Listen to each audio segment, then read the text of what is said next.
আমরা এমন একটি দায়িত্বশীল সরকার দেখতে চাই যে সরকারই খুঁজে খুঁজে জনগণের সমস্যাগুলো চিহ্নিত করবে এবং সমাধানের দিকে আত্মনিয়োগ করবে। প্রিয় দেশবাসী, এলাকাবাসী, আমরা আজকে আমাদের ডিজিটাল ক্যাম্পেইনের বাস এবং আরো কিছু ভেহিকেল আছে, সেইগুলো আর আমাদের অফিস আনুষ্ঠানিক উদ্বোধনে এখানে এসেছিলাম। আমরা দোয়া চাই আপনাদের কাছে, যে কথাগুলো আমরা বলছি আল্লাহ যেন সেই কথাগুলো আমাদেরকে মানার তৌফিক দান করেন। আমরা যদি আপনাদের ভোটে সমর্থনে ভালোবাসায় নির্বাচিত হয়ে সরকার গঠন করতে পারি, তাহলে আমরা যেন দেশের মালিক না হয়ে আপনাদের সেবকে পরিণত হতে পারি, সেই দোয়াটা আপনারা করবেন। আমরা যেন আপনাদের পাওনাটা, অধিকারটা, যেহেতু আমাদের সিম্বল হচ্ছে, প্রতীক হচ্ছে দাড়িপাল্লা, আমরা ওজন করে যেন যার যেটা পাওনা তার অধিকার যেন তার ঘরে পৌঁছে দিতে পারি, সেটা আপনারা দোয়া করবেন।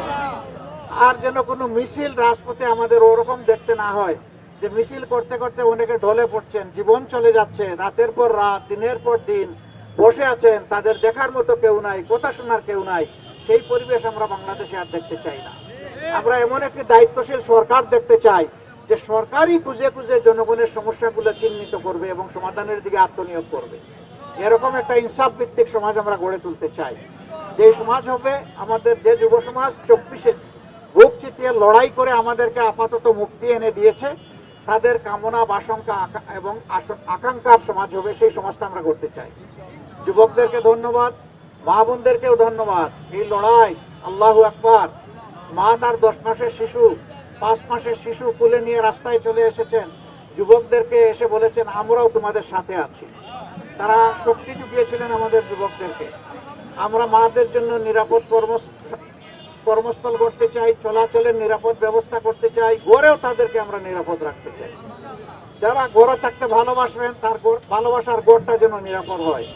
যারা কাজ করতে চাইবেন তার কাজের জায়গাটা যেন সম্মানের এবং নিরাপত্তার হয়, সেই জায়গাগুলো আমরা ইনশাআল্লাহ তৈরি করতে চাই। আর যুবক যুবতীদের হাতকে মজবুত কারিগরের হাত হিসাবে গড়ে তুলে তাদের হাতে সম্মানের কাজ তুলে দিতে চাই। আমরা বেকার ভাতা দিব না, কাউকে বেকার বানাতে চাই না, আমরা বেকারত্বের অবসান ঘটাতে চাই। আল্লাহ যেন সেই বাংলাদেশটা আমাদের সবাইকে সমবেত উদ্যোগে গড়ে তোলার তৌফিক দান করেন।